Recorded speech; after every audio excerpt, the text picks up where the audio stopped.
Angelo Floramo, professore a Gemona e noto scrittore friulano, che nella sua prefazione di questo nostro libro, che vi invito poi ad acquistare a un prezzo diciamo molto di favore per questi quattro convegni a 15 euro, lo troverete qui nel pianerottolo delle scale a disposizione, che nella sua prefazione, dicevo, racconta delle difficoltà della gente nell'affrontare le gravissime situazioni del dopo terremoto, con le sofferenze, le speranze, il coraggio, la laboriosità e soprattutto la fiducia e la speranza per riavere alla fine una propria casa.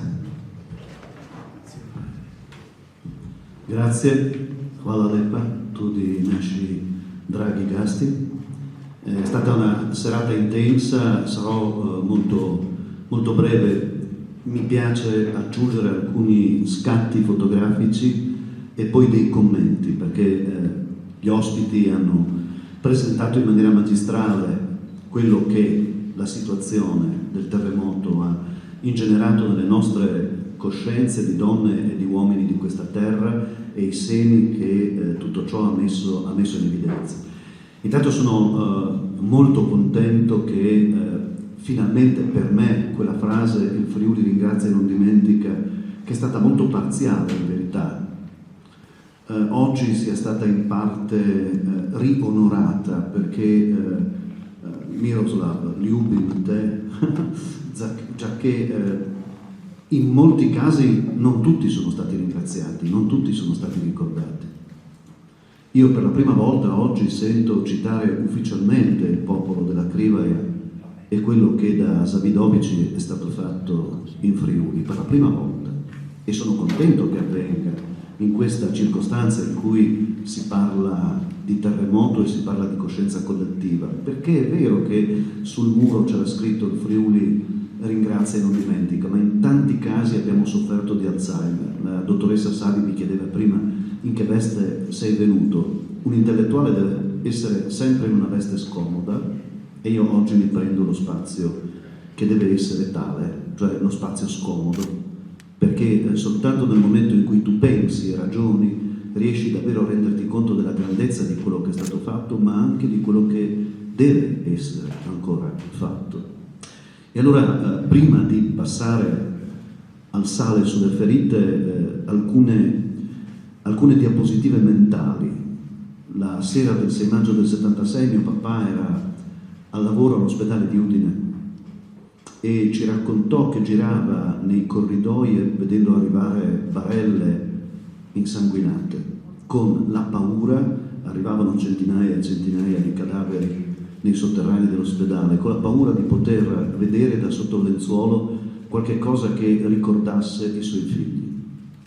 E ad un certo momento, da una barella che arrivava dal Friuli settentrionale, scende la mano di una ragazza che aveva un braccialettino d'argento. All'epoca andava molto di moda quella poesia di Jacques Prévert che diceva: 3 fiammiferi ho acceso nella notte, forse ve la ricorderete, uno per guardare i tuoi occhi, l'altro per vedere le tue labbra, il terzo per vedere l'intero volto e l'oscurità per tenerti nelle mie braccia.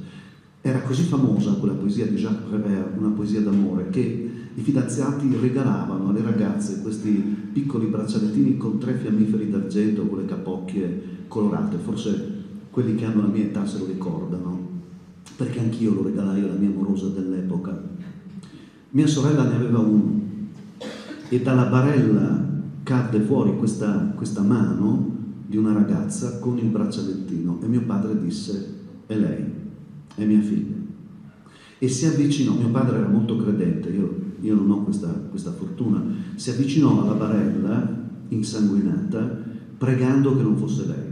Spostò piano il lenzuolo, si accorse che non era lei e nella sua narrazione lui in quel momento si inginocchiò e pianse vicino a lei dicendo: io adesso sono tuo padre, anche se non sono tuo padre, io adesso sono tuo padre e prego per te come se tu fossi mia figlia.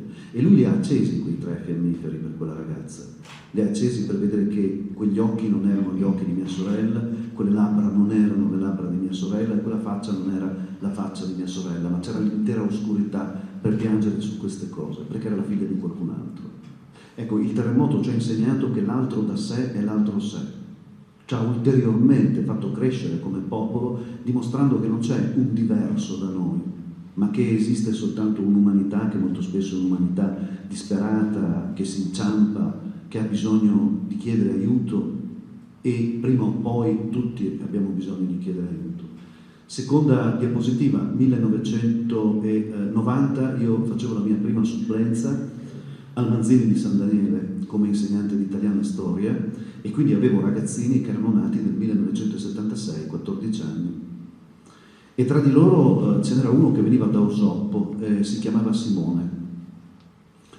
E anch'io, come tutti gli insegnanti, purtroppo, come le maestre, come tutti gli insegnanti, parlando ovviamente, no, del terremoto, chiesi a ciascuno di loro: ma voi sapete che siete nati proprio nell'anno del terremoto, avete delle storie particolari? E Simone alzò la mano e mi disse: io ho 2 date di nascita. Io gli chiesi: in che senso? Cosa vuol dire hai 2 date di nascita? Sì, la prima è quando mia mamma mi ha partorito, e la seconda è quando sono venuti a tirarci fuori dalle macerie. Mia mamma mi ha allattato tutta la notte sotto le macerie, col suo corpo ha evitato che il travone che le ha spaccato la schiena uccidesse anche me. Io avevo pochi mesi, e quindi mi hanno tirato fuori vivo, e lei mi ha visto come ultimo istante piangere quando mi hanno staccato dal suo seno. È morta poco dopo. Quindi io ho 2 date di nascita: il giorno in cui sono nato e il giorno in cui mia mamma mi ha partorito, e il giorno in cui mia mamma mi ha dato la vita per la seconda volta, oltre e sopra le macerie. Sono racconti forti. Io a Gemona ho perso 5 persone nella famiglia, per destino. Si poteva morire per destino. La zia e la cugina aveva 14 anni, decidono di andare a casa in via Bini, a Gemona, mentre invece lo zio decide di no, che doveva fare ancora un giro per Osterie. Era una bella sera quella del 6 maggio del 1976. Lui si salva, loro no. Le troveranno abbracciate dopo molti giorni sotto le macerie di via Bini. Cos'era successo? Dopo la prima scossa hanno deciso di affacciarsi sul terrazzino per capire che cosa era stato. Non l'avessero mai fatto, perché il terrazzino è caduto e loro sono rimaste sotto le macerie. È la prima volta in cui ho visto un adulto piangere.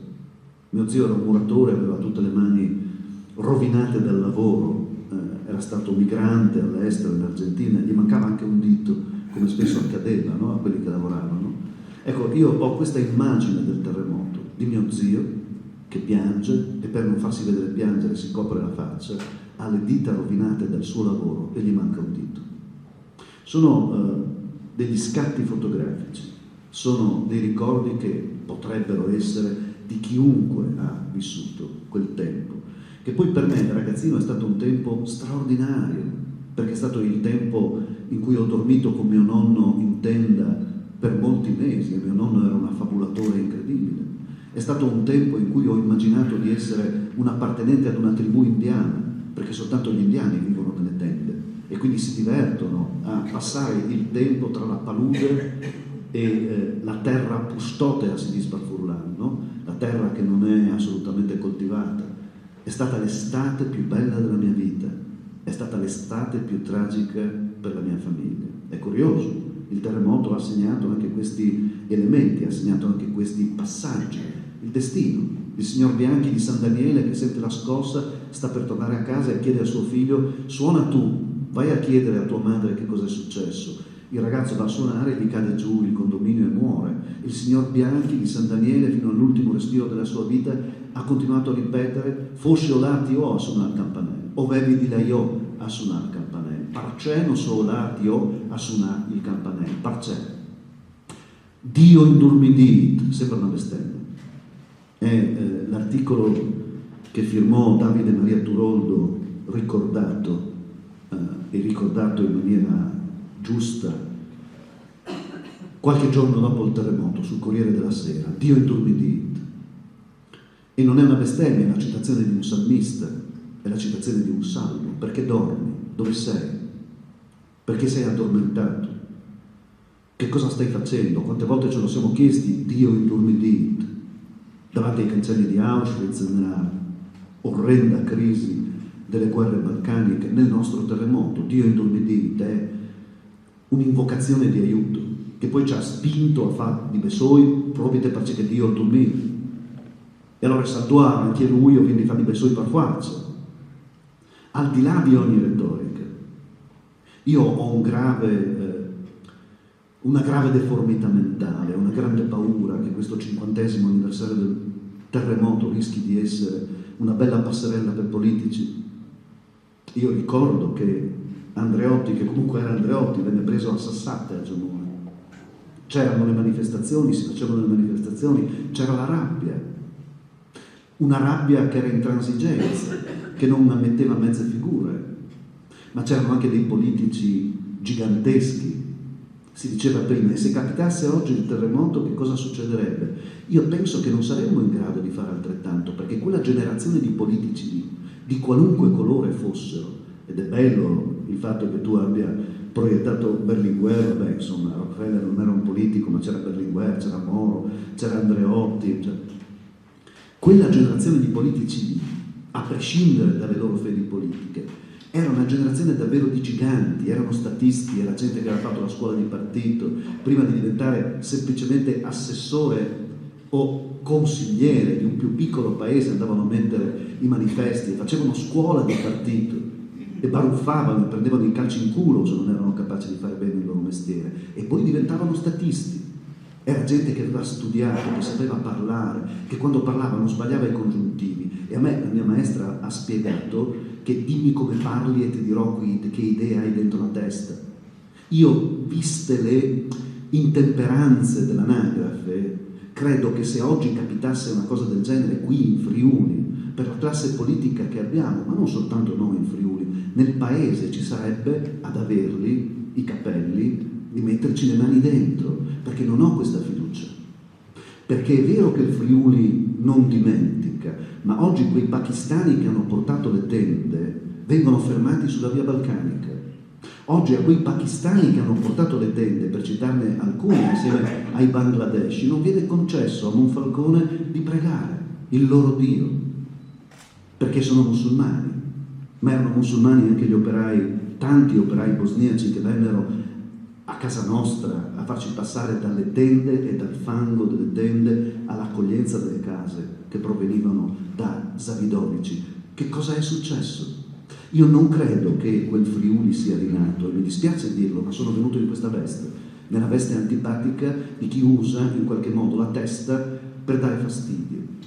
Perché, come diceva David Maria Turondo, se c'è una cosa che non abbiamo tirato fuori dalle macerie, e c'è una cosa che non abbiamo tirato fuori dalle macerie, è il Friuli prima del terremoto. Non è morta soltanto la civiltà contadina, una civiltà importante, una civiltà che aveva mangiato polenta e miseria, una civiltà che conosceva il senso amaro della migranza, che capiva, lo cita Turondo, che i furlans hanno mangi, ma non perché non hanno di mangiare, perché i furlans a gustin, si disgustava il furlan, e a gustin perché non hanno niente di mangiare, e quel poco che hanno da mangiare se lo devono gustare. Dov'è finita quella civiltà contadina, sulla quale piangeva lo stesso Pasolini? Non ritorneranno le lucciole, diceva Pasolini.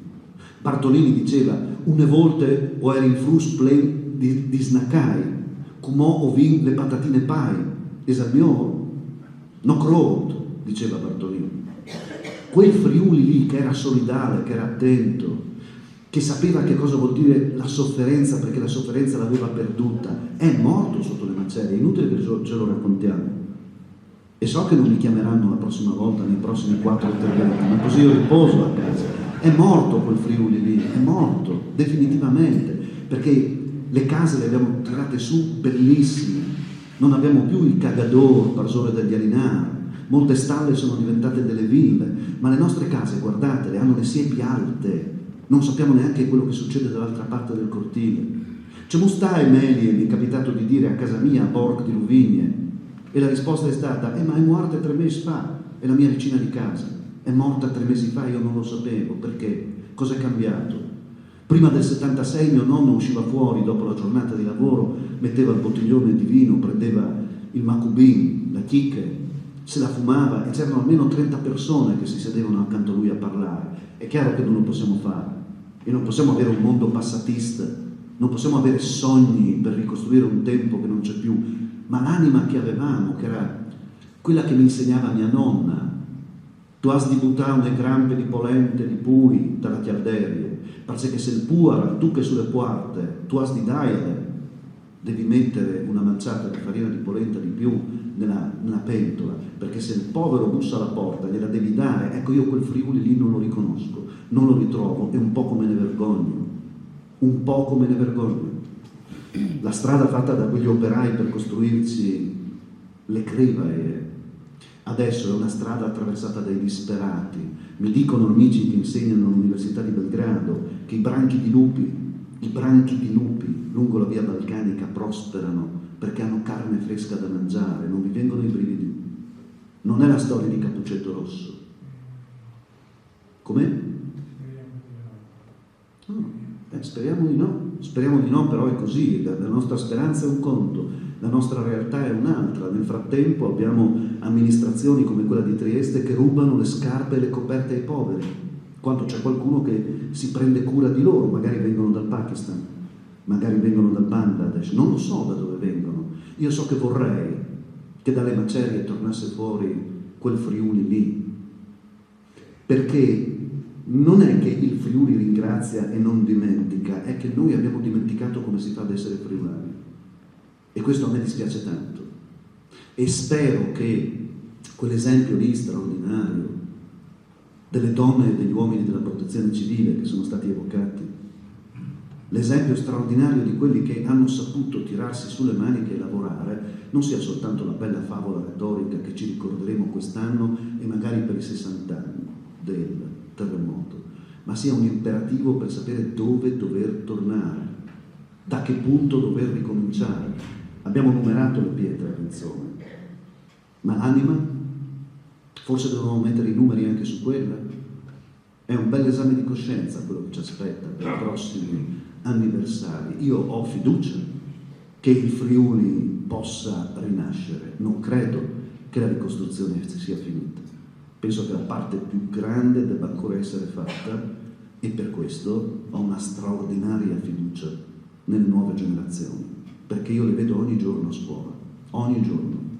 Ho ragazzi che vanno dai 14 anni dovrebbero ai 20, qualcuno si ferma fino ai 23 per un motivo di affezione nei confronti probabilmente del sottoscritto. Però ho una grande fiducia nei loro confronti perché dentro i loro occhi, sotto le loro ciglia, c'è già la vita che noi non vedremo. Io fra 30 anni non ci sarò. È l'anagrafe, non ci sarò. Loro ci saranno. Ma la cosa che a me affascina, sapete qual è? È che i loro cognomi sono una sintesi del mondo. Sono una sintesi del mondo.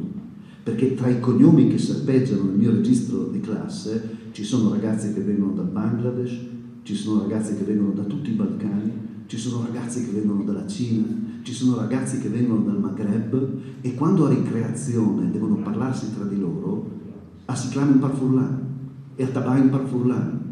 E allora vuol dire che qualche semenza c'è e qualche speranza c'è, che il mondo possa imparare anche dal nostro Friuli che la convivenza è molto più interessante dell'odio, delle guerre, dei genocidi, della follia, dell'intransigenza, dell'etnocidio. Dalla cise masse pui alte, senza podevi odi, qui che sta di che altre bande. Grazie.